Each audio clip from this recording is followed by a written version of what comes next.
Je voudrais partager avec vous une réflexion que je me suis faite par rapport à la croyance ou pas que quelque chose de nous peut sortir de notre matière solide, donc de notre corps. Alors, ma démarche, c'est pas de croire ou de pas croire. J'essaie de me placer au-dessus. Ça veut dire que ça sert à rien de dire j'y crois. J'y crois pas, c'est aussi repousser quelque chose sans qu'il se passe rien. Et donc ma démarche, c'est toujours d'expérimenter ce qui est possible, d'essayer, sans tirer de conclusions fixes, mais l'exploration en fait continue en explorant. Et dans la réflexion que j'ai par rapport à la possibilité que quelque chose donc sorte de notre corps pour aller ailleurs, je me suis dit que en fait, notre corps, comme tout le monde le sait, est constitué d'eau. Alors les proportions sont variables, mais en tout cas, bon, ça tourne autour de 70%. Ça fait que j'imagine qu'il n'y a pas d'eau qui reste toute notre vie dedans, et qu'il y a toujours un passage. Pareil pour les minéraux, donc on mange des minéraux, on les rejette. Les liquides aussi, hein, la sueur, etc., les crachats. Donc l'air aussi, il y a l'air qui vient, c'est pas quelque chose qui est nous-mêmes, c'est quelque chose qu'on nous donne. Donc ça passe dedans, on le rejette, ça passe dans la peau, à travers la peau, etc. Donc on est en fait sans arrêt à la fois constitué de choses qui nous traversent. Donc on est à la fois une forme fixe, assez stable, parce que traversé par des choses extérieures qui ne nous appartiennent pas, qui ne sont pas nous. Et donc ça c'est pour le côté solide. Déjà, ça veut dire que la matière solide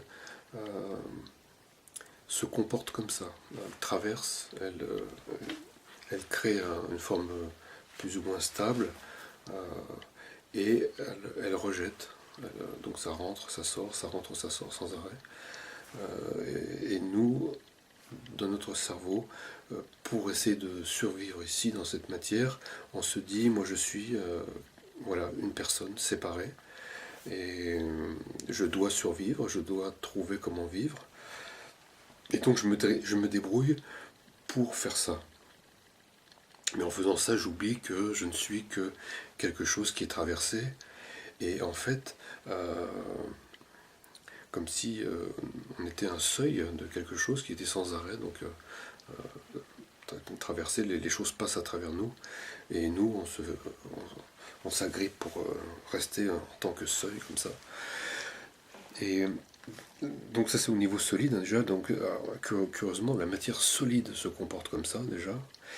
Et je me disais, s'il y a une matière plus subtile que la matière solide que je viens de décrire, ça doit être encore plus facile pour elle d'entrer et de sortir. Donc évidemment, il faut se dire, on a peut-être une matière plus subtile dedans. Du point de vue, je dirais, statistique, ça paraît improbable qu'on soit uniquement fait de la solidité qu'on perçoit. Ça veut dire qu'il y a des formes de matière qu'on ne perçoit pas, mais qui nous constituent aussi. De la même façon qu'il y a des sons qu'on ne peut pas entendre, mais qui existent quand même. Donc nous, on voit juste un spectre, un registre, alors que le registre total, on n'en connaît pas bien les bords, mais en tout cas, on sait qu'il y a des choses qu'on ne voit pas et qu'on n'entend pas.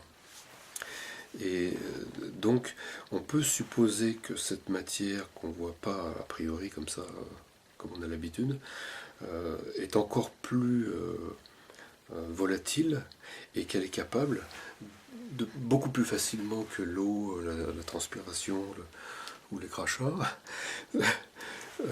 elle est beaucoup plus pertinente et compétente pour entrer et sortir.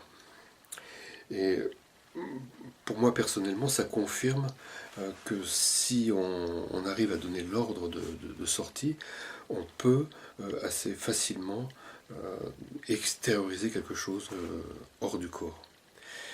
Alors, et la question, évidemment, on peut très bien dire, bon, c'est normal, il y a de l'énergie qui sort de notre corps, bon, il y a de la chaleur, bon, tout ça est bien banal, hein, évidemment. Il y a deux paramètres qui jouent ensuite, c'est la distance, jusqu'où une forme d'énergie qui est en nous peut aller loin, et l'autre paramètre, qui est difficile à accepter évidemment, c'est jusqu'où notre conscience peut se déplacer. Est-ce qu'elle peut aller hors de notre corps et si elle peut, jusqu'où elle peut aller, quelles sont ses capacités pour se déplacer elle aussi. Donc est-ce que tout ça, ça peut sortir du corps et jusqu'à quel point. Alors, et évidemment, donc comme vous savez, c'est que la seule réponse est d'essayer et de vérifier. Il ne s'agit pas de gober un dogme et de dire oui, je suis d'accord, je ne suis pas d'accord. Pour moi, ça n'a pas tellement de valeur. La seule valeur qui compte, c'est que un jour, par exemple, on ait réussi à avoir conscience de quelque chose d'improbable à distance. Quelque chose qui n'était pas prévisible, vous voyez. Et alors, évidemment, cette démarche-là va paraître à la fois irréelle et irréaliste. Parce que pourquoi aller regarder des choses à distance? Pour répondre simplement à ça, ça me paraît être la seule possibilité pour voir ou ne pas voir s'il existe quelque chose en nous qui va perdurer et, après la mort du corps et qui est capable de vivre sans le corps. Et donc évidemment là ça pose la question du passage de la vie du corps à la mort du corps et qu'est-ce qu'on peut contrôler après ça. Et je pense que pendant cette vie-là, c'est important d'explorer ça, parce que ça nous donne un sens différent à la vie de notre corps, parce que on vivra dans le corps, mais avec une dimension supplémentaire. Si on a des expériences évidemment qui confirment ça, s'il n'y a rien qui confirme ça, à mon avis, c'est pas du temps perdu, parce que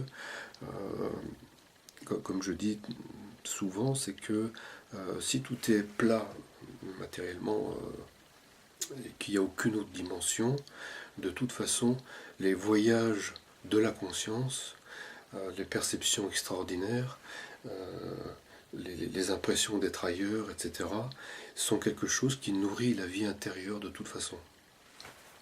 Et donc, même si on voit ça uniquement de cette manière-là, je pense que c'est pas du temps perdu et que c'est quelque chose qui est nécessaire à notre physique, à notre corps matériel, ne serait-ce que parce que le cerveau a besoin de rêver pour se gérer, pour se reconduire, se reconstituer. Donc on peut très bien voir une démarche spirituelle comme quelque chose de purement matériel et qui est juste un enrichissement de la vie intérieure.